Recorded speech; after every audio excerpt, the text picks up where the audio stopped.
In this video, we are going to review some important things that you may see on your external hard drives or even on your computer that might look weird to you, but that you should keep. So I'm going to open up my external hard drive here. And this is one of my vaults connected to my Mylio account, as we can see here. And right off the bat, you will see a folder called Mylio_random numbers and letters.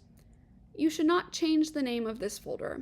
The numbers and letters are random to us, but it's how Mylio knows to connect your account to this particular device. So you should always keep this folder as is. You may find a similar folder if you really poke around kind of on the back end of your computer as well. Again, just leave it as is. Now, if I open up this folder, this is kind of where all my photos live. Now, a lot of it looks weird to us. Again, leave it be. Mylio's communicating with the hard drive. You don't really need to go in and poke around on your external hard drive at all in the first place, but if you do, just leave it as is. It's how it's supposed to be. And then if we poke around into our actual photo collection, there are a couple of different file types that you might see that you should not delete. The first are MYB files. Now these are a file that Apple actually makes, and it's where things like live photos, portrait mode, panorama, all of those kind of features that Apple has, it's where that information is stored.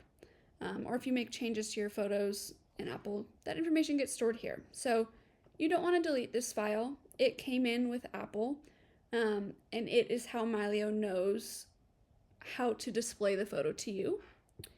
Sometimes there is also a display file as well, so you might have 3 files for one photo. It might be the file itself, the MYB file, and the display file. That's also normal.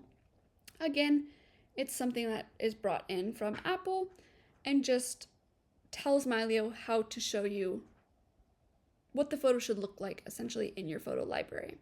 So if you've made any changes or edits in your Apple camera roll, if you have the live photo effect on, that kind of stuff, this lets Mylio know all of that information and applies it to your Mylio photo library. Now Mylio has an equivalent of that, and this is an XMP file.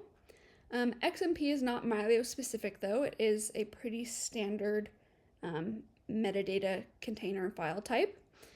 And it pretty much works the same way. It's where any changes that you make to your photos get stored in the XMP file. So Mylio is a non-destructive app, which means that it doesn't make permanent changes to your photos. It doesn't bake in those changes to your photos. It puts them into this sidecar XMP file, and it's called a sidecar because it sits right next to the photo that it goes with. And we can see it has the same file name, it just ends with XMP instead of JPEG.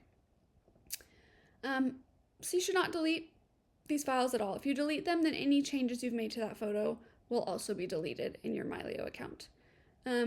These XMP, MYB display files, they aren't going to show up in your Mylio account. You are only going to see the photo itself. Again, this is just information that is stored alongside the photo that tells Mylio what the photo should look like in your photo library based on changes that you've made. This photo, for example, I changed the date of it, and that's why there's an XMP file here. Now, if you want to bake in those changes, you just have to export the photo from Mylio. So instead of navigating to your external hard drive to find the photo itself, you can just export the photo and it will bake in any changes that you've made into that photo. And that photo will have those permanent edits and changes that you've made. And your original photo will still be a non-destructive copy that doesn't have any kind of permanent changes applied to it.